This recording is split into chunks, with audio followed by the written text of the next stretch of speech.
Bismillahirrahmanirrahim. In this lecture, we are going to talk about luminescence. Luminescence is a general term for the emission of light from a cool object. जब भी किसी cool object में से light emit होगी ना तो हम कहेंगे emission हुई है। अब सवाल पैदा होता है कि cool object में से light क्यों और कब emit होगी। तो cool objects में से light emit होती है due to the excitation and D excitation. जब भी कोई इलेक्ट्रॉन्स जो हैं वो एक्साइट होके एक्साइटेड स्टेट पर जाते हैं एब्जॉर्प्शन करके, तो जब वो वापस ग्राउंड स्टेट पर आ रहे होते हैं तो कोई ना कोई इमिशन होती है, कोई ना कोई इमिशन ऑफ एनर्जी होती है, रिलीज ऑफ एनर्जी होती है, जिसको हम कह रहे हैं इमिशन होती है। और वो इमिशन अगर in the form of light हो तो फिर हम कहते हैं कि ये लुमिनिसेंस हुई है या ये लाइट जो है वो इमिट हुई है। ठीक है, तो यहाँ पर हमने कहा कि लुमिनिसेंस जो है वो एक ऐसी जनरल टर्म है जिसका मतलब है कि जब लाइट कूल ऑब्जेक्ट के अंदर से इमिट होती है तो हम कहते हैं कि लुमिनिसेंस हुई है। तो बेसिकली डेफिनेशन क्या है कि luminescence is the cold emission of light that occurs when a molecule excited to an electronically excited state return to the ground state. कि जब कोई भी मॉलिक्यूल एक्साइटेड स्टेट पर जाता है और जब उस एक्साइटेड स्टेट से वो वापस ग्राउंड स्टेट पर आ रहा होता है तो एब्जॉर्ब की गई एनर्जी वो रिलीज करता है वापस, उसको हम कहते हैं लुमिनेसेंस हुई है। ठीक है, इन कंट्रास्ट हम्म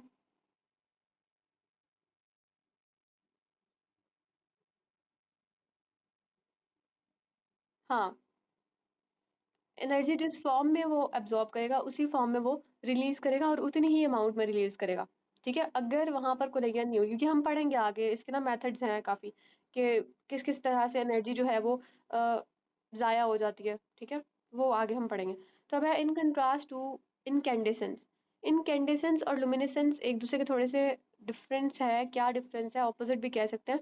कि जो लुमिनेसेंस है it is a cold emission of light, जबकि जो इनकैंडेसेंस है it is hot emission of light. कैसे?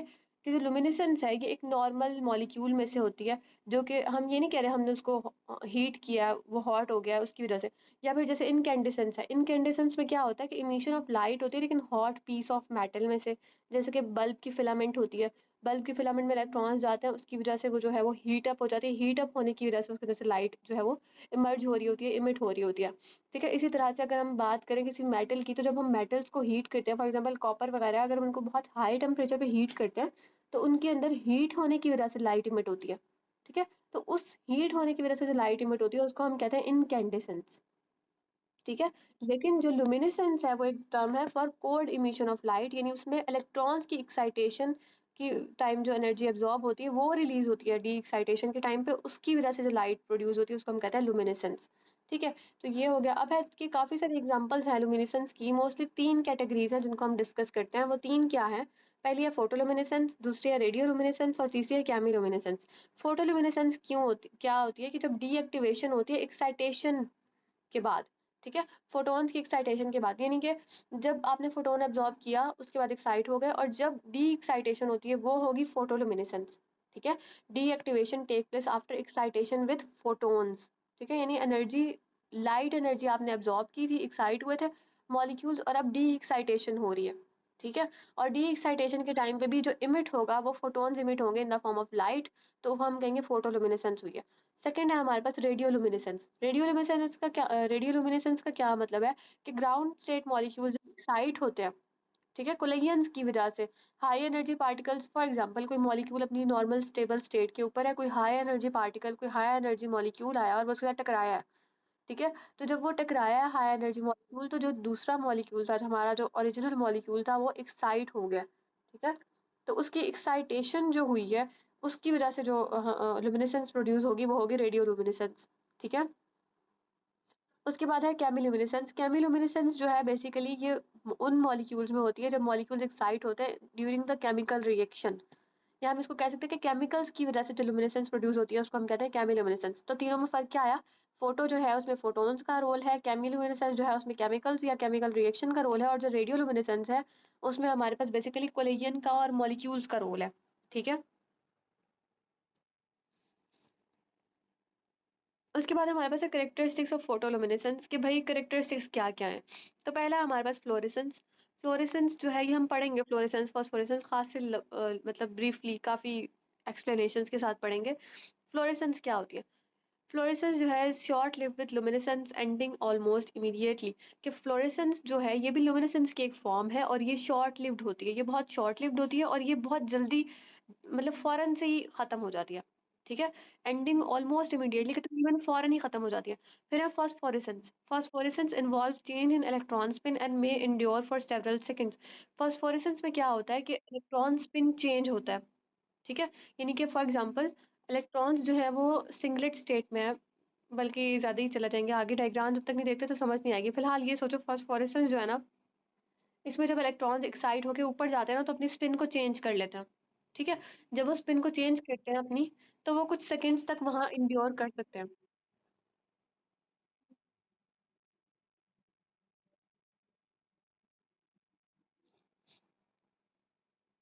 नहीं नहीं, फास्फोरेसेंस में वो पैरेलल होते हैं, फ्लोरेसेंस में वो एंटी पैरेलल होते हैं।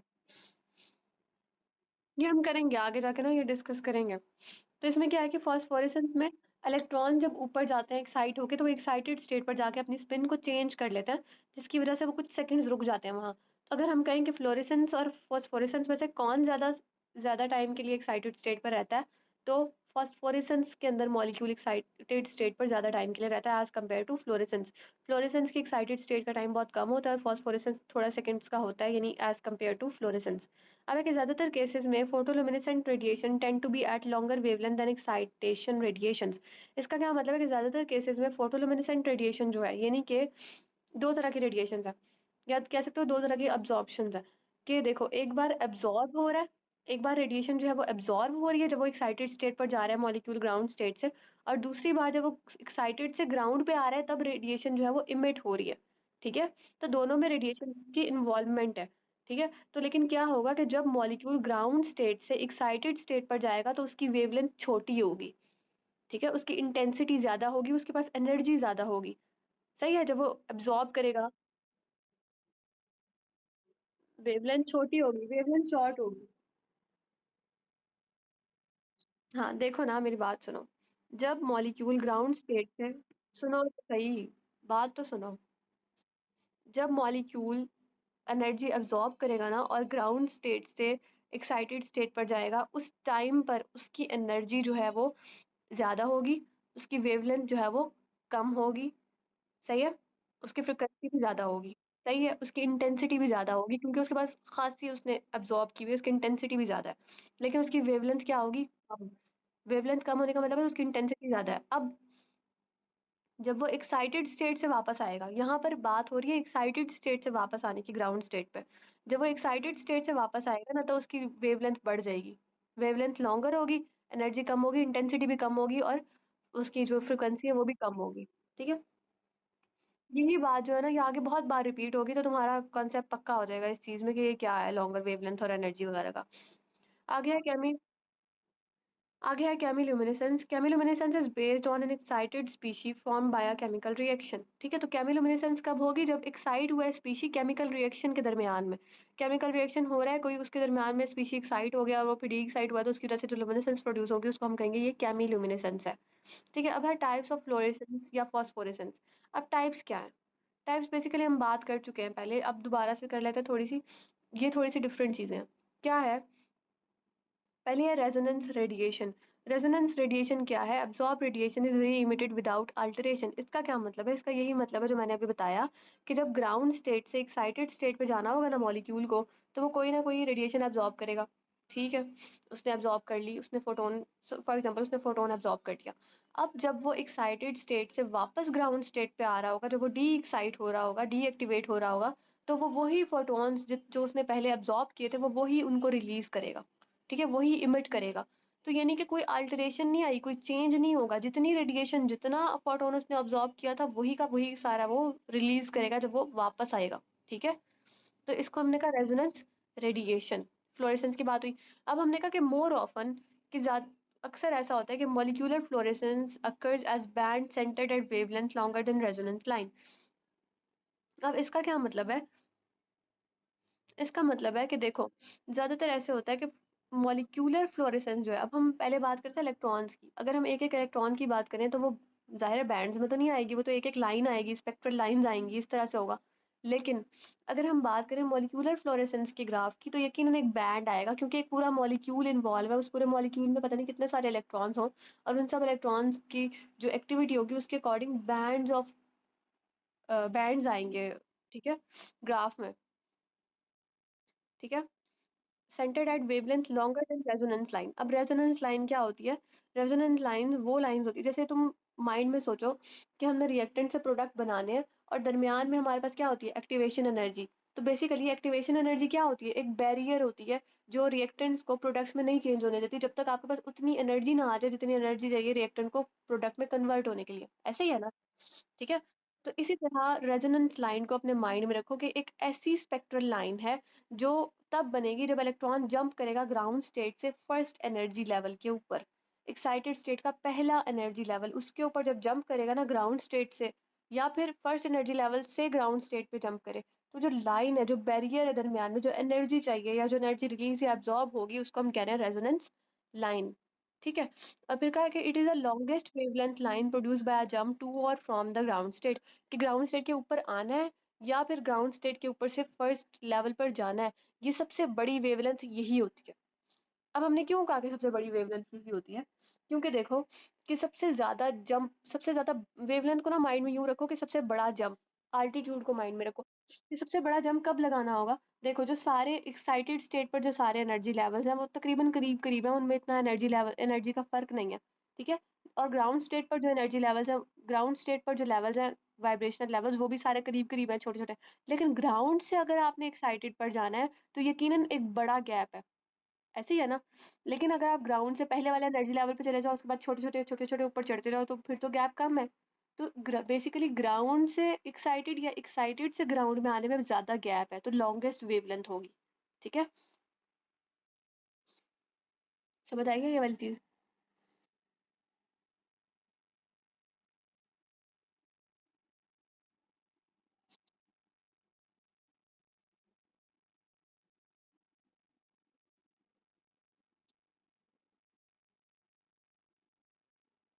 हाँ, हाँ, ये सिर्फ़ ना बात की है तो माइंड में मैंने पहले कहा था कि ये रखो कि हाइट, ठीक है? माइंड में वेवलेंथ को रखो कि हाइट। अब सबसे ज़्यादा वेवलेंथ का मकसद ये है कि सबसे ज़्यादा वेवलेंथ कब होगी? चाहे वो उस तरफ से कम है, उस तरफ से, वो हम आने और जाने को कंपेयर कर रहे थे। वो हम फ्लोरेसेंस को और एब्ज़ॉर्प्शन को कंपेयर कर रहे थे। यहाँ हम एक जनरल बात कर रहे हैं कि क्योंकि ग्राउंड स्टेट के ऊपर चाहे जितने मर्ज़ी लेवल्स हों और जो एक्साइटेड पे लेवल हो, उनके फिर भी दरमियान में इतना बड़ा गैप होगा जितना गैप आम के दरमियान में नहीं होगा। एक्साइटेड के सारे लेवल्स को ले लो, उनके दरमियान में इतना गैप नहीं होगा जितना एक्साइटेड के एक लेवल और ग्राउंड के एक लेवल के दरमियान में होगा। ठीक है? तो उसे हम कहते हैं रेजोनेंस लाइन। हाँ, तो यहाँ पर आया this shift to longer wavelength is Stokes shift, is ये शिफ्ट जो अब आई है, यानी कि जब पहले जो था, पहले शॉर्टर वेवलेंथ थी, ऐसे है ना? अब जो है वो रेजोनेंस लाइन से भी बड़ी वेवलेंथ आई है, यानी कि जितनी उसको चाहिए थी जंप करने के लिए उससे भी ज्यादा बड़ी आई है। ये जो शिफ्ट आया है शॉर्टर वेवलेंथ के बाद लॉन्गर वेवलेंथ की तरफ से, तो ये है स्टोक्स शिफ्ट। ठीक है, इसको हम थोड़ा सा ज्यादा एक्सप्लेन करके डिटेल में डिस्कस करें तो Stokes shift is the term used to describe the difference in wavelength at which a molecule emit light is relative to the wavelength at which the molecule was excited। अब समझ में आए कि Stokes shift में क्या है कि जो वेवलेंथ उसकी उस टाइम पर थी जब उसने एब्जॉर्ब किया था और वो एक्साइट हुआ था, उसके दरमियान में, और जो वेवलेंथ तब थी जब उसने इमिट किया और वो ग्राउंड पर आया, उसके उस वेवलेंथ, उन दो वेवलेंथ्स के दरमियान में जो गैप है, जो फर्क है, उसको हम कह रहे हैं स्टोक्स शिफ्ट। और ये फर्क हमें पता है कि भाई पहले शॉर्ट वेवलेंथ थी और अब वेवलेंथ जो है वो लॉन्ग हो गई है। सही है? लॉन्ग वेवलेंथ का मतलब है इंटेंसिटी कम हो गई है। सही है? तो ये वाला हो गया क्लियर। आगे है excitation and D excitation process. तो बेसिकली होता क्या है? हमारे पास पहली जो टर्म है वो है मॉलिक्यूलर मल्टीप्लिसिटी। मॉलिक्यूलर मल्टीप्लिसिटी से पहले मैं एक बात बताऊं कि हमें सिंगलेट और ट्रिपलेट और डबलेट क्या होते हैं। सिंगलेट स्टेट वो स्टेट होती है जिसमें इलेक्ट्रॉन्स जो हैं ग्राउंड स्टेट पर प्रेजेंट होते हैं और उनकी स्पिन जो है वो एंटी पैरेलल होती है, यानी एक क्लॉकवाइज में मूव कर रहा होगा और दूसरा एंटी एंटी क्लॉकवाइज में मूव कर रहा होगा। या अगर हम इनको रिप्रेजेंट किस तरह से करते हैं उसकी बात करें तो एरो का एक का हेड ऊपर होगा और एक का हेड नीचे होगा। एरोज उल्टे होंगे, यानी एक का हेड एरो का ऊपर वाली साइड पर होगा और एक एरो का हेड नीचे वाली साइड पर होगा, जो हम इलेक्ट्रॉन्स रिप्रेजेंट करेंगे। ठीक है, एंटी पैरेलल में। तो ये होगी सिंगलेट स्टेट। अगर हम बात करें ट्रिपलेट स्टेट की, तो ट्रिपलेट स्टेट तब होगी जब दोनों मॉलिक्यूल, जो दोनों इलेक्ट्रॉन्स हैं, या तो दोनों क्लॉकवाइज होंगे या दोनों एंटी क्लॉकवाइज होंगे, यानी दोनों की डायरेक्शन सेम होगी ओरिएंटेशन की, रोटेशन की। ठीक है, तब हम कहेंगे कि मॉलिक्यूल जो है ये, इसमें जो इलेक्ट्रॉन्स हैं ये पैरेलल हैं। सही है, तो ये हमारे पास हो गया सिंगलेट और ट्रिपलेट का कॉन्सेप्ट। अब हम बात करते हैं मॉलिक्यूलर मल्टीप्लिसिटी के बारे में। इसका फॉर्मूला जो है वो है m is equals to 2s+1। s stands for spin quantum number of the molecule. Spin quantum number क्या होती है कि सम ऑफ, या फिर कह सकते हैं net spin off electron in the molecule. एक मॉलिक्यूल के अंदर जितने भी इलेक्ट्रॉन है, जितने भी इलेक्ट्रॉन्स की हम बात करें, उन सबको ऐड करें ना, तो तब बनता है स्पिन क्वांटम नंबर। ठीक है, तो हम अगर एक मॉलिक्यूल की बात करेंगे तो वन स्पिन क्वांटम नंबर होगा कोई ना कोई, अगर हम दो की बात करेंगे तो दो होंगे। ठीक है, तो हम मोस्टली दो की बात करते हैं इवन नंबर की। अब हम आगे डिस्कस करते हैं इसको, कि ज्यादातर ऑर्गेनिक मॉलिक्यूल्स जो हैं उनका स्पिन क्वांटम नंबर जो है वो जीरो होता है। क्यों? क्योंकि स्पिन क्वांटम नंबर जीरो इसलिए होता है कि मॉलिक्यूल्स के अंदर इवन नंबर ऑफ इलेक्ट्रॉन्स होते हैं। ठीक है, जब भी मॉलिक्यूल के अंदर इवन नंबर ऑफ इलेक्ट्रॉन्स होंगे ना, तो उसका स्पिन क्वांटम नंबर जीरो होगा। क्यों? क्योंकि स्पिन क्वांटम नंबर होता है ये देखो, s इज इक्वल्स टू +1/2 +-1/2। अब +1/2 और -1/2 अगर एक दूसरे को कैंसिल कर दें, सिंगलेट की बात करी हूँ, यहाँ नहीं, देखो यहाँ पर दोनों प्लस लिखे हुए हैं। ठीक है, अगर सिंगलेट की बात करें, नहीं नहीं, ये और केस है, हम और केस की बात करें। यहाँ मैंने ना फॉर्मूला दिखाने के लिए किया कि सिंगलेट जो है एस, जो है स्पिन क्वांटम नंबर, वो एक है +1/2, और यहाँ पर इसके जो पीछे वाली हमारी स्लाइड है ना, इसके अकॉर्डिंग एक जो है वो -1/2 है। तो जब +1/2 और -1/2 एक दूसरे को कैंसिल कर देंगे अगर ऐड करें तो, ठीक है, 2/2 हो जाएगा ना, जीरो आ जाएगा, तो दोनों जीरो हो गए। अब स्पिन क्वांटम नंबर क्या आया हमारे पास? जीरो।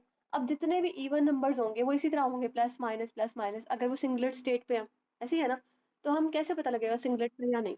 हम उनके स्पिन क्वांटम नंबर्स देखेंगे, उनके नंबर ऑफ इलेक्ट्रॉन्स देखेंगे, उसको हम लोग पुट करेंगे इस फॉर्मूले के अंदर, m is equals to 2 × 0। Zero क्यों आया? क्योंकि इवन नंबर था, सपोज कर लो 2 था, तो 2 को जब हमने -1/2 और +1/2 किया, वो जीरो आ गया, तो हमने यहाँ पर जीरो पुट कर दिया, 0+1। अब 2 जब मल्टीप्लाई होगा जीरो से, तो 2 तो ये पूरा जीरो हो गया, और साथ है +1, तो ओवरऑल आंसर में आ गया हमारे पास 1। अब molecule in the ground state mostly have a singlet state. अब ये 1, ये जो 1 आया, ये रिप्रेजेंट कर रहा है कि मॉलिक्यूल जो है ये सिंगलेट स्टेट में है। क्योंकि अगर यहाँ पर 2 आता तो हम कहते हैं मॉलिक्यूल जो है वो डबलेट स्टेट में है। अगर यहाँ 3 आता तो हम कहते हैं मॉलिक्यूल जो है वो ट्रिपलेट स्टेट में है। ठीक है, अब यहाँ पर हमने सिंगलेट स्टेट को शो करने के लिए, शो रिप्रेजेंट करने के लिए हमने यूज किया एस नॉड। एस नॉड का मतलब है singlet, singlet eight ground state. ठीक है, ग्राउंड स्टेट पर है ये सिंगलेट। ठीक है, अगर S1 की बात करें तो वो होगा singlet at first excited state. S2 करें तो singlet at second excited state. ठीक है, इस तरह से। तो अब देखो यहाँ पर है कि अगर मॉलिक्यूल एक्साइटेड स्टेट में हो, ठीक है, और एक इलेक्ट्रॉन स्पिन कर जाए, फॉर एग्जांपल ये देखो, ये वाला देखो, पहले इसको देखो। अच्छा ये देखो, ये वाली पहली वाली डायग्राम देखो, 3s वाली, इसमें दो इलेक्ट्रॉन्स है हमारे पास, इवन नंबर ऑफ इलेक्ट्रॉन्स है ना। ठीक है, एक की, दोनों की स्पिन जो है वो एंटी पैरेलल है, यानी एक के एरो का मुंह जो है वो ऊपर है और एक के एरो का हेड जो है वो नीचे है। इसका मतलब है ये सिंगलेट ग्राउंड स्टेट है, दोनों की स्पिन जो है वो काउंटर है, ऑपोजिट है। अब देखो नेक्स्ट स्टेप में क्या हुआ कि इसको हमने कोई ना कोई एनर्जी दी। फॉर एग्जाम्पल हमने इसको फोटोन एब्जॉर्ब कराया, एक्साइटेड कराया, और ये एक्साइटेड स्टेट पर चला गया। कैसे पता लगा एक्साइटेड स्टेट पे चला गया? कि एक 3s अकेला है, एक इलेक्ट्रॉन 3s में, और एक इलेक्ट्रॉन जो है वो 3p के अंदर है। अब देखो यहाँ पर उसकी स्पिन सेम रही है, एक ऊपर था एक नीचे था। साथ वाले में देखो, वहां एक ऊपर है और एक नीचे है इसका मुंह, चाहे वो एक्साइटेड पर चला गया मगर स्पिन सेम रही है। तो जब स्पिन सेम रहती है ना, तो हम कहते हैं ये सिंगलेट एक्साइटेड स्टेट है। यानी कि एक्साइटेड स्टेट पे जाकर भी ये सिंगलेट का सिंगलेट ही है, ये अलहदा, मतलब अलहदा अलहदा ही है इनकी रोटेशन। सही है, अब साथ वाला देखो, यह है ट्रिपलेट एक्साइटेड स्टेट। इसमें क्या हुआ कि जब एक, ये फर्स्ट वाले से ही बनी है ट्रिपलेट वाली ना, कि सिंगलेट ग्राउंड स्टेट में एक का मुंह, एक का हेड ऊपर था एक का नीचे था, जैसे ही इसको एनर्जी दी, इसको एक्साइट कराया, एक्साइट होते ही जैसे ये ऊपर गया, इसने अपनी रोटेशन चेंज कर ली, और ये दोनों का हेड जो है वो ऊपर वाली साइड पर हो गया। ठीक है, तो इनकी रोटेशन जो है वो पैरेलल हो गई, दे कैन बोथ भी क्लॉकवाइज और एंटी क्लॉकवाइज। समझ आई ये वाली चीज? सही है, अब देखो पीछे आओ वापस, अब ट्रिपलेट होगी कैसे पता लगेगा? फॉर एग्जाम्पल बनाने आ रही हूँ, s इज इक्वल टू +1/2 ++1/2। अब यहाँ पर दोनों में 1/2 क्यों आई है? क्योंकि दोनों की रोटेशन सेम हो गई। पहले माइनस क्यों लगाया था? एक की +1/2 थी, एक की -1/2, क्योंकि एक क्लॉकवाइज था एक एंटी क्लॉकवाइज था। तो क्लॉकवाइज के लिए पॉजिटिव और एंटी के लिए माइनस लगाते हैं। तो यहाँ पर देखो दोनों एक डायरेक्शन में चलेगा, तो हमने +1/2 लगा दिया, ठीक है। जब हम इसको ऐड करेंगे +1/2 प्लस 1/2, तो 1 + 1 2 हो जाएगा, डिवाइड बाय 2। एलसीएम भी ले लो अगर, तो 2/2 आएगा। 2 2 से कैंसिल, तो क्या आएगा आंसर? 1। अब इसको हम m वाले फॉर्मूले के अंदर पुट करते हैं।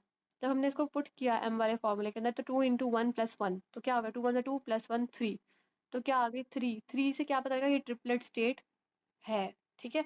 अब हमने आगे T1 क्यों लिखा है? T1 का मतलब है triplet excited state. T not होता तो ट्रिपलेट ग्राउंड स्टेट होती। लेकिन आगे हम पढ़ेंगे कि जब भी ट्रिपलेट की बात करते हैं तो ग्राउंड स्टेट पे ट्रिपलेट होते ही नहीं है मॉलिक्यूल्स, ठीक है। क्योंकि अगर ट्रिपलेट की फॉर्म में हो इलेक्ट्रॉन्स, तो ट्रिपलेट का तो मतलब है कि एनर्जी ज्यादा होगी। दोनों एक ही डायरेक्शन में मूव कर रहे हैं, दोनों एक ही डायरेक्शन में मूव कर रहे हैं, रिपल्शन हो रही है, टकरा रहे हैं, इलेक्ट्रॉन्स दूर दूर रहते हैं ना। लेकिन अगर इकट्ठे एक ही डायरेक्शन में मूव करेंगे तो एनर्जी हाई होगी। तो ग्राउंड स्टेट पर तो एनर्जी हाई नहीं होती। इसीलिए हमने कहा कि ट्रिपलेट स्टेट में जब भी बात करते हैं, इलेक्ट्रॉन्स जब भी इवन नंबर में प्रेजेंट हो, तो ग्राउंड स्टेट पर ट्रिपलेट स्टेट में नहीं होते, कभी भी हमेशा सिंगलेट में होते हैं, ठीक है। तो a molecule with an even number of electrons cannot have a ground triplet. कि ऐसा मॉलिक्यूल जिसमें इवन नंबर ऑफ इलेक्ट्रॉन्स हो, उसमें कभी भी ग्राउंड स्टेट पर ट्रिपलेट स्टेट नहीं होगी, ठीक है। Molecules with one unpaired electrons are in doublet state. ऐसे मॉलिक्यूल जिनमें एक इलेक्ट्रॉन अनपेयर्ड हो, जैसे रेडिकल्स होते हैं, फ्री रेडिकल्स होते हैं ना, जिनमें एक ही इलेक्ट्रॉन होता है, तो ऐसे मॉलिक्यूल्स के अंदर डबलेट स्टेट आती है, ठीक है। अब हमें पता लग गया कि सिंगलेट स्टेट कब आएगी और डबलेट स्टेट कब आएगी। हाँ, ट्रिपलेट स्टेट कब आएगी। अब ये उसका एक अच्छा आगे एक और आगे, the allowed absorption process will result in a singlet state, कि इसके अंदर क्या होगा? सिंगलेट स्टेट आएगी। ये इस वाले की बात हो रही है, दरमियान वाले की, कि इसमें सिंगलेट एक्साइटेड स्टेट आएगी। अब उन्होंने कहा change in electronic spin is technically a forbidden process, कि जो स्पिन चेंज हुआ है, ये जो सिंगलेट ग्राउंड स्टेट से ट्रिपलेट एक्साइटेड स्टेट बनी है, ये बेसिकली फॉरबिडन प्रोसेस है, ठीक है। फॉरबिडन का मतलब क्या है? कि ये अनलाइकली है। इसका ये मतलब नहीं है कि एब्सोल्यूट, हाँ, इसका ये मतलब नहीं, नहीं, इसका ये मतलब नहीं है कि एब्सोल्युटली कांट हैपन, कि हो ही नहीं सकता, ये तो होगा ही नहीं। ऐसे नहीं कहोगे कि सिंगलेट से ये ट्रिपलेट कैसे बन गई, ये तो हो ही नहीं सकता, ये तो फॉरबिडन प्रोसेस है। नहीं, फॉरबिडन प्रोसेस का मतलब है कि हो सकता है, लेकिन ये मोस्टली होता नहीं है, ये फेवरेबल नहीं है, ये होना नहीं चाहिए, मगर ये कभी-कभी कुछ-कुछ केसेस में हो जाता है, ठीक है? तो ये याद रखना है। अभी आ गया इलेक्ट्रॉनिक स्टेट। सिंगलेट स्टेट कब होगी? जब इलेक्ट्रॉन जो है वो स्पिन पेयर्ड होंगे, ठीक है? एनर्जी लेवल स्प्लिट नहीं होंगे, ग्राउंड स्टेट में भी हो सकते हैं और एक्साइटेड में भी हो सकते हैं। डबलेट कब होगी? जब फ्री रेडिकल्स होंगे या फिर ऑड नंबर ऑफ इलेक्ट्रॉन्स होंगे। और ट्रिपलेट स्टेट कब होगी? जब एक इलेक्ट्रॉन एक्साइट होगा, हायर एनर्जी स्टेट में जाएगा, लेकिन अपनी स्पिन को चेंज कर लेगा और स्पिन जो है उसकी अनपेयर्ड बन जाएगी और उनकी स्पिन जो है वो पैरेलल हो जाएगी, ठीक है? अच्छा, नेक्स्ट हमारे पास है difference between triplet and singlet state. थोड़ा-सा हम डिस्कस कर चुके हैं इस बारे में कि ट्रिपलेट स्टेट कैसी होती है और सिंगलेट स्टेट किस तरह की होती है। अब हम बात करें थोड़ा-सा आगे। तो इसमें क्या है कि molecule is paramagnetic in triplet excited state. Paramagnetic किस तरह से होता है ट्रिपलेट स्टेट में, कि हमें पता है ट्रिपलेट स्टेट वो वाली होती है जब स्पिन जो है सब एक जैसा हो जाता है सबका, ठीक है? जितने इलेक्ट्रॉन्स हैं उनका स्पिन जो है वो एक जैसा हो जाता है, एक ही ओरिएंटेशन हो जाती है उनकी, लाइक क्लॉकवाइज़ है तो सारे क्लॉकवाइज़ हैं और अगर एंटी क्लॉकवाइज़ हैं तो एंटी क्लॉकवाइज़ ही होते हैं सारे। और अगर आप लोग देखें तो पैरामैग्नेटिक जो नीचे आपको शो कराया गया कि इलेक्ट्रॉन जो है वो हर एक ऑर्बिटल के अंदर 1-1 इलेक्ट्रॉन है, ठीक है? तो ये तीनों बॉक्सेस के अंदर सिर्फ़ 1-1 इलेक्ट्रॉन है और इन तीनों की स्पिन सेम है, ठीक? तो ये हो गए ट्रिपलेट एक्साइटेड स्टेट के अंदर प्रेज़ेंट मॉलिक्यूल्स जो कि पैरामैग्नेटिक बिहेवियर शो कर रहे हैं। जिन पैरामैग्नेटिक मटेरियल्स या पैरामैग्नेटिक बिहेवियर का मतलब है कि यहाँ पर अनपेयर्ड इलेक्ट्रॉन्स हैं। उसके बाद अगर हम बात करें और मॉलिक्यूल की, तो मॉलिक्यूल जो है diamagnetic in the singlet excited state. अगर हम सिंगलेट एक्साइटेड स्टेट की बात करें तो मॉलिक्यूल जो है वो डायमैग्नेटिक है। डायमैग्नेटिक क्यों है? क्योंकि अगर वो एक्साइटेड स्टेट पर चला भी जाता है तो जो ग्राउंड स्टेट पर था और एक्साइटेड स्टेट पर था उनकी ओरिएंटेशन सेम रहती है, जिस तरह की थी। जैसे एंटी क्लॉकवाइज थी तो वो एंटी क्लॉकवाइज ही रहेगी। तो इसीलिए डायमैग्नेटिक मटेरियल जो होते हैं, जो मटेरियल जो है x excited singlet excited state पर होते हैं, वो डायमैग्नेटिक बिहेवियर शो करते हैं। नीचे देखते हैं कि paramagnetic materials have unpaired electrons whereas diamagnetic material have none of their electrons unpaired. Diamagnetic के अंदर कोई भी इलेक्ट्रॉन अनपेयर्ड नहीं होता, सारे पेयर्ड में होते हैं। फिर हमारे पास है कि सिंगलेट टू ट्रिपलेट ट्रांजिशन और रिवर्स। ये रिवर्स का मतलब है कि triplet to singlet transitions are less probable than S S transitions, कि यानी कि ये प्रोबेबिलिटी का मतलब है चांस टू अकर, या फिर हम कह सकते हैं कि कितना फेवरेबल है। तो एस सिंगलेट से ट्रिपलेट ट्रांजिशंस हैं या फिर ट्रिपलेट से सिंगलेट ट्रांजिशन जो हैं, ये इतनी ज़्यादा प्रोबेबल नहीं है, इतनी ज़्यादा फेवरेबल नहीं है as compare to singlet transitions. Singlet to singlet transitions फिर भी प्रोबेबल हैं। और अगर हम लाइफ टाइम को कंपेयर करें तो ट्रिपलेट एक्साइटेड स्टेट है, उसका लाइफ टाइम जो है वो 10⁻⁻⁴ सेकंड का है, जो कि ज़्यादा है as compare to singlet excited state. Singlet excited state यानी कि सिंगलेट मॉलिक्यूल जो है अगर वो ग्राउंड स्टेट से एक्साइटेड स्टेट पर जाता है और सिंगलेट ही रहता है, तो सिंगलेट एक्साइटेड स्टेट का जो लाइफ टाइम है वो बहुत कम है, वो बहुत तेज़ी से जाएगा और बहुत जल्दी से वापस भी आ जाएगा। लेकिन एक्साइटेड स्टेट अगर हम ट्रिपलेट की बात करें, तो उसका टाइम जो है वो थोड़ा-सा ज़्यादा है, वो थोड़ी-सी ज़्यादा देर तक रुकता है अपनी एक्साइटेड स्टेट पे। Also absorption peaks due to the ST transitions are less sensitive as compared to the SS transitions। इसमें क्या है कि सिंगलेट से अगर ट्रिपलेट में चेंज होता है, तो अब्जॉर्प्शन पीक जो है वो कम सेंसिटिव है। इसका क्या मतलब है कि हमने बताया अभी कि उनकी लाइफ टाइम जो है वो थोड़ी-सी ज़्यादा होती है। लाइफ टाइम जो है वो थोड़ी-सी ज़्यादा होती है, जिसकी वजह से थोड़ा-सा प्रोमिनेंट होता है उसका प्रोसीजर, कह सकते हैं कि कुछ सेकंड्स का फ़र्क होता है, उसकी वजह से उसका प्रोमिनेंट होता है प्रोसीजर। इसका क्या मतलब है कि जो ग्राफ आएगा, जो हमें ऑब्टेन होगा ग्राफ, उसकी पीक जो है वो थोड़ी-सी प्रोमिनेंट होगी। आपको सही पता लग रहा होगा कि भई यहाँ पर जो है वो सिंगलेट से ट्रिपलेट ट्रांज़िशन हुई है, उसकी वजह से ये हमारे पास पीक आई है और ये चेंजिंग आया और ये ग्राउंड स्टेट पर पहुँचा मॉलिक्यूल। लेकिन अगर हम बात करें सिंगलेट टू सिंगलेट ट्रांज़िशंस की, तो देखें सिंगलेट टू सिंगलेट ट्रांज़िशन में जो पीक होती है वो थोड़ी-सी सेंसिटिव होती है, क्योंकि इसका जो लाइफ टाइम है वो बहुत कम होता है, बहुत शॉर्ट टाइम के लिए वो जाती है और वापस भी आ जाती है एक्साइट होकर।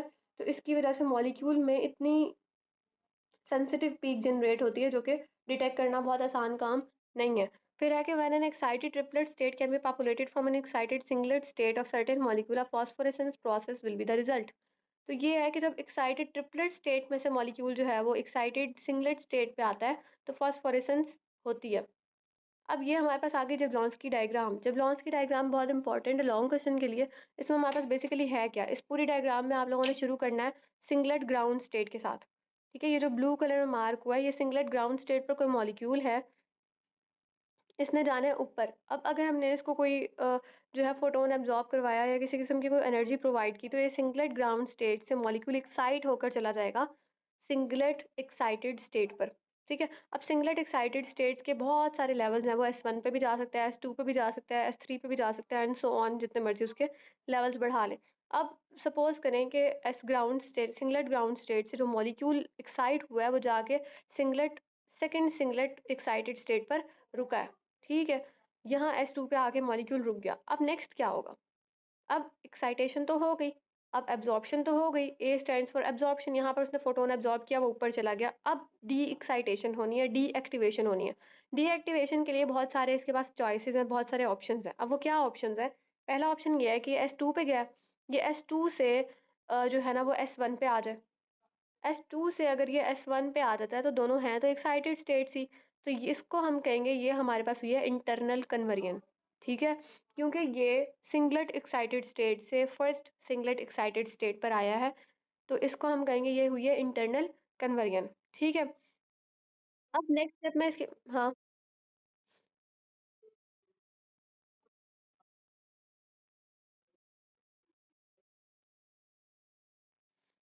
इमिट नहीं हुआ ये, जो देखो ग्राउंड स्टेट से सिंगलेट लेवल फर्स्ट जो है, देखो मैंने बताया था कि वेवलेंथ जो है ना वो ज़्यादा होती है। क्यों ज़्यादा होती है? क्योंकि singlet excited states singlet ground state से, देखो सिंगलेट एक्साइटेड स्टेट ये जो S1 है, यहाँ तक का जितना डिफरेंस है, ये सबसे ज़्यादा डिफरेंस यही है।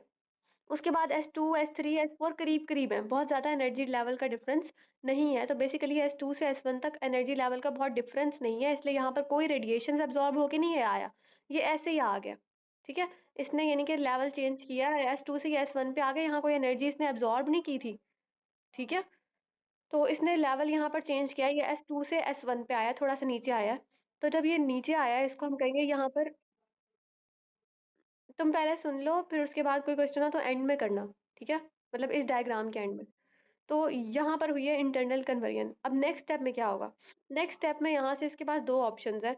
एक ऑप्शन ये है कि ये S1 से छलांग लगाए और ये नीचे आ जाए ग्राउंड स्टेट पे, ठीक है? तो जब ये फर्स्ट वाला ऑप्शन यूज़ करता है, सपोज़ कि अगर ये S1 से जंप करता है और ये ग्राउंड स्टेट पर वापस आता है, तो जो एनर्जी इसने पीछे अब्ज़ॉर्ब की थी, जो फोटोन इसने पीछे अब्ज़ॉर्ब किया था, वो ये अब इमिट करेगा, ठीक है? वो अब ये रिलीज़ कर देगा। Same photon, same amount. अच्छा, तो उसको हम कहेंगे यहाँ पर क्या हुई है? फ्लोरेसेंस हुई है। और ये वापस आएगा अपनी सिंगलेट ग्राउंड स्टेट के ऊपर। सही हो गया? तो ये हमारे पास थी पहली कंडीशन, जिसमें ये सिंगलेट एक्साइटेड स्टेट से सिंगलेट ग्राउंड स्टेट पर वापस आया है by the emission of photon and that is known as fluorescence. Next step में क्या होगा? नेक्स्ट स्टेप में इसके पास चॉइस है कि ये जो S2 से S1 पे आया था इंटरनल कन्वर्जन के बाद, ये अब अपनी इंटर सिस्टम क्रॉसिंग करे, यानी कि एक सिस्टम से दूसरे सिस्टम में जाए, जैसे सिंगलेट से ट्रिपलेट के अंदर चला जाए। ठीक है? ये नीचे ना जाए ग्राउंड स्टेट पे, ये S1 से T2 में चला जाए। T2 क्या है? Triplet, second triplet excited state है, सेकंड लेवल है उसका। तो ये क्या करेगा अगर यहाँ से इंटर सिस्टम क्रॉसिंग होती, क्योंकि S1 से करीब T2 पड़ रहा है, तो ये S1 से T2 में चला जाएगा। ठीक है? तो इस चीज़ को हम कहते हैं ISC, यानी इंटर सिस्टम क्रॉसिंग। यहाँ पर जो है वो इंटर सिस्टम क्रॉसिंग हुई है और T2 के अंदर आ गया मॉलिक्यूल या इलेक्ट्रॉन जो है। अब नेक्स्ट स्टेप में क्या होगा? T2 से T1 में आएगा। अब देखो यहाँ पर भी लिखा है कि T2 से जब T1 में आएगा तो ये इंटरनल कन्वर्जन है। जब भी S2, S3, S1 से आपस में जब ऊपर नीचे जाएँगे एक ही सिस्टम के अंदर, तो वो होगी इंटरनल कन्वर्जन। और जब S1 से T1 में या T1 से S1 में या S से T में, T से S में जाएँगे तो तब होगी इंटर सिस्टम क्रॉसिंग। तो यहाँ पर बेसिकली अभी क्या हुई है? Inter system crossing. लेकिन जब वो T2 से T1 में जाएगा तो होगी इंटरनल कन्वर्जन। ठीक है? अब नेक्स्ट लास्ट स्टेप क्या है इसके पास कि T2 से ये T1 में आ गया। अब ये इलेक्ट्रॉन्स जो है वो डी एक्साइट हो जाएँ, जंप कर जाएँ ग्राउंड स्टेट पे, सिंगलेट ग्राउंड स्टेट पे। तो यहाँ बेसिकली क्या होगा? यहाँ ट्रिपलेट से सिंगलेट में चेंज होगा जाके ग्राउंड पे। वहाँ सिंगलेट से ही सिंगलेट में चला गया था नीचे, सिंगलेट ही रहा था पूरा। यहाँ पर जो है वो गया सिंगलेट था, सिंगलेट से उसने इंटर सिस्टम क्रॉसिंग की और वो ट्रिपलेट में चेंज हुआ। अब ट्रिपलेट से जब वो ज़मीन पे आएगा, जब वो ग्राउंड स्टेट पर आएगा, तो वो वापस सिंगलेट ग्राउंड स्टेट में कन्वर्ट होगा, यानी दोबारा स्पिन चेंज करेगा अपनी। तो यहाँ बेसिकली फॉस्फोरेसेंस होगी। फॉस्फोरेसेंस का क्या मतलब है कि यहाँ पर सेम इमिशन भी होगी, फोटोन भी निकलेगा यहाँ से भी, लाइट भी आएगी। अब सवाल पैदा होता है कि भई जब फ्लोरेसेंस में भी यही काम हो रहा है, फास्फोरेसेंस में भी यही काम हो रहा है, तो डिफरेंस क्या है? डिफरेंस ये है कि फ्लोरेसेंस में सिंगलेट स्टेट से सिंगलेट ग्राउंड स्टेट पर आया, सिंगलेट एक्साइटेड स्टेट से आया, और फास्फोरेसेंस के अंदर वो ट्रिपलेट एक्साइटेड स्टेट से सिंगलेट ग्राउंड स्टेट में कन्वर्ट हुआ है with the emission of light या with the emission of photon, that is known as phosphorescence. तो यहाँ पर बेसिकली सारी टर्म्स हम लोग इस्तेमाल कर चुके हैं। सिंगुलर ट्रिपलेट स्टेट के बारे में आप लोगों को पता था। आईसी और आईएससी टर्म्स के बारे में हमने बता दिया। फ्लोरेसेंस और फास्फोरेसेंस के बारे में भी बात हो गई। तो बेसिकली ये वाली डायग्राम एज़ अ होल हमने कवर कर ली है। अब कोई क्वेश्चन है तो पूछो।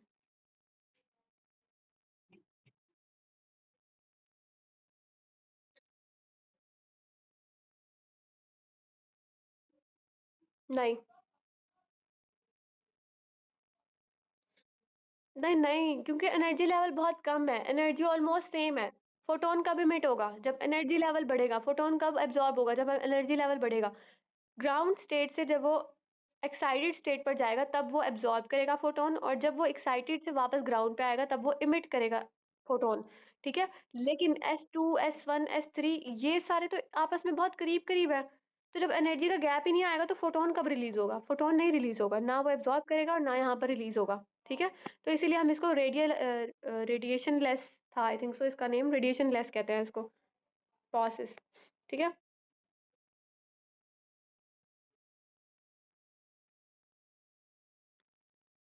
नहीं, नहीं, ये जो इंटर सिस्टम क्रॉसिंग वाला सीन है ना, ये जहाँ पर वाइब्रेशन ये इसमें से गुज़र के आ रही है, वाइब्रेशनल सॉरी, ये जो वाइब्रेशंस हैं, नहीं, नहीं, एक second, electronic state, vibrational state जो है ना उससे, ठीक है? अब ये आगे देखो, आगे क्या है हमारे पास, आगे सेम डायग्राम है, अगर ध्यान दो ना तो दोनों डायग्राम्स बिल्कुल सेम है, बस इसको थोड़ा-सा ज़्यादा करके दिखाया और यहाँ पर वाइब्रेशनल जो थे ना, ये वाइब्रेशनल स्टेट्स जो थी इनको क्लियर करके दिखाया, ठीक है? ये जो यहाँ पर मोटी ब्लैक लाइन्स में नज़र आ रही है ना, ये इलेक्ट्रॉनिक स्टेट्स हैं, ठीक है? ये जो नीचे सबसे नीचे वाली लाइन है, जहाँ पर लैम्ब्डा 2 लिखा हुआ है, ये वाली पूरी लाइन जो है ये ग्राउंड स्टेट है। उसके बाद जो S2, S1 और T1 में जो मोटी वाली लाइन्स नज़र आ रही हैं ब्लैक कलर की, ये बेसिकली जो है वो एक्साइटेड स्टेट है, ठीक है? और ये इलेक्ट्रॉनिक स्टेट्स हैं, ठीक है? उसके अलावा इन मोटी वाली लाइन्स के अलावा इनके ऊपर जो S2 में, S1 में और T1 में जो 4-5 लाइन्स नज़र आ रही हैं बेसिकली, ये वाइब्रेशनल स्टेट्स हैं, ठीक है? एक इलेक्ट्रॉनिक स्टेट्स के अंदर काफ़ी सारी वाइब्रेशनल स्टेट्स प्रेज़ेंट होती हैं। इसका क्या मतलब है कि जो हमने 1 S2 S3 की बात की थी, इनके दरमियान में छोटी-छोटी 4 लाइनें लगी हुई हैं। इन 4 लाइनों का मतलब है कि इलेक्ट्रॉन एक स्टेट S1 पर तो है, लेकिन उस एक स्टेट के अंदर वो वाइब्रेशन भी कर रहा है और वाइब्रेशन के लिहाज से वो V1, V2, V3, V4 इनमें से किसी भी लेवल पर हो सकता है। ठीक है? तो ये वाइब्रेशनल लेवल्स हैं, ये जो 4-5 लाइन्स हैं इसके ऊपर। अब हुआ क्या है, जिस तरह से वहाँ पर होता था, ग्राउंड स्टेट पर हैं इलेक्ट्रॉन्स या मॉलिक्यूल, ये एक्साइट होकर इसने एनर्जी अब्ज़ॉर्ब की, एक्साइट होकर गया S2। S2 के अंदर, S2 के अंदर ये जो है वो जा सकता है, ये इलेक्ट्रॉनिक स्टेट के ऊपर भी जा सकता है, ये वाइब्रेशनल 1, 2, 3, 4, 5 किसी में भी जा सकता है, ठीक है? Depending upon the energy it has absorbed. जितनी उसने एनर्जी अब्ज़ॉर्ब की होगी, उसकी बेस पर ये इलेक्ट्रॉनिक स्टेट के अंदर ही किसी भी वाइब्रेशनल स्टेट के अंदर जाके रुक सकता है। जैसे फॉर एग्ज़ाम्पल ये यहाँ पर रुका, समझे सबसे ऊपर वाले पे रुका, S2 वाले पे ना, सबसे ऊपर वाले वाइब्रेशनल एनर्जी लेवल पे रुका। तो अब क्या होगा कि यहाँ से अब चला तो गया, एनर्जी अब्सॉर्ब करके एक्साइट तो हो गया, अब क्या मेथड है कि डी एक्साइटेशन होनी है, ठीक है? अब डी एक्साइटेशन होनी थी यहाँ से, अब ये क्या हुआ कि ये नीचे वाइब्रेशनल रिलैक्सेशन हो रही है, ये एक-एक करके नीचे आ रहा है, एक-एक स्टेप। वाइब्रेशनल लेवल का एक-एक स्टेप नीचे आ रहा है। पहले वो इलेक्ट्रॉनिक स्टेट लेवल, यहाँ जो हमने बात की ना S1 से S2 में आ जाएगा, S2 से S1, ये था इलेक्ट्रॉनिक लेवल पे। ठीक है?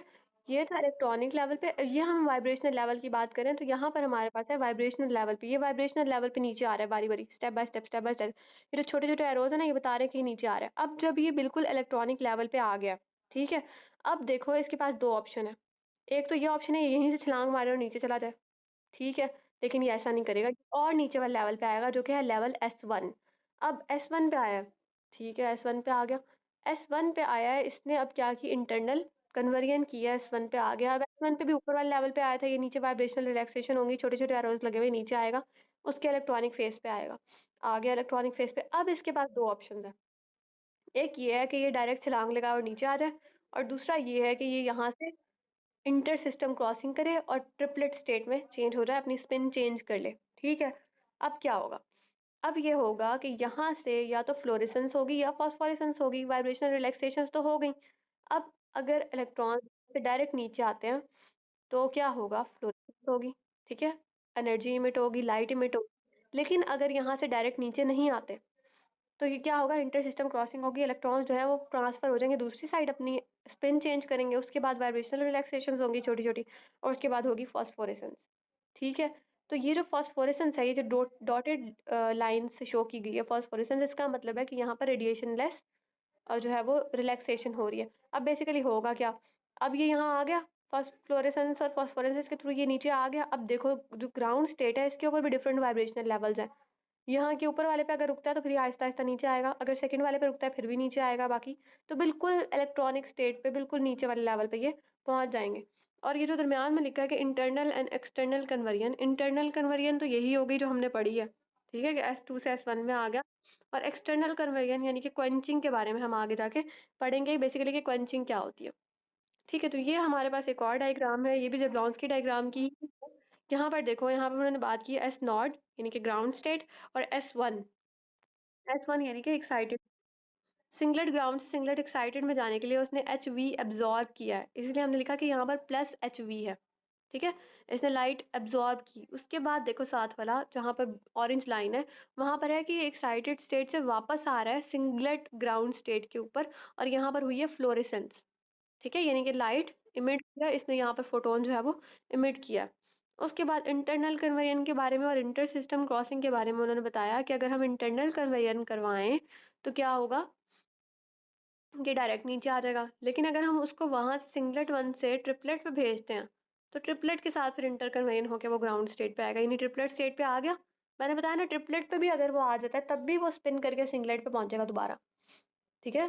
सिंगलेट स्टेट पर स्पिन करके ही आएगा, ट्रिपलेट से चेंज होके ही आएगा, इसलिए हमने यहाँ पर भी लिखा है, ऊपर लिखा है इंटर सिस्टम क्रॉसिंग और नीचे लिखा है इंटरनल कन्वर्जन, क्योंकि इंटर सिस्टम क्रॉसिंग से वो S1 से T नॉट पे तो आ गया, लेकिन जब T नॉट से वो S नॉट पे जाएगा, तब उसको दोबारा इंटरनल कन्वर्जन करनी पड़ेगी, क्योंकि वो सिंगलेट से ही गया था, तो वो सिंगलेट से ही वापस आएगा। ठीक है? तो यहाँ पर जो एरो था वो रेडिएशन लेस ट्रांजिशन है, और जो फुल एरो था वो transition involving emission and absorption of photon था। ठीक है? तो बेसिकली ये हमारे पास है जब की डायग्राम के बारे में, और ये इम्पोर्टेंट लॉन्ग क्वेश्चन है, ये लॉन्ग क्वेश्चन में आ सकती है। इसको अच्छी तरह से याद कर लेना।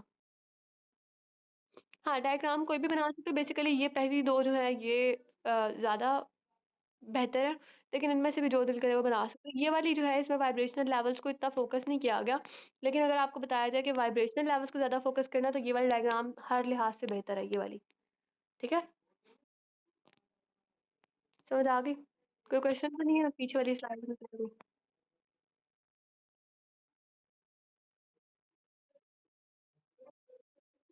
हुँ।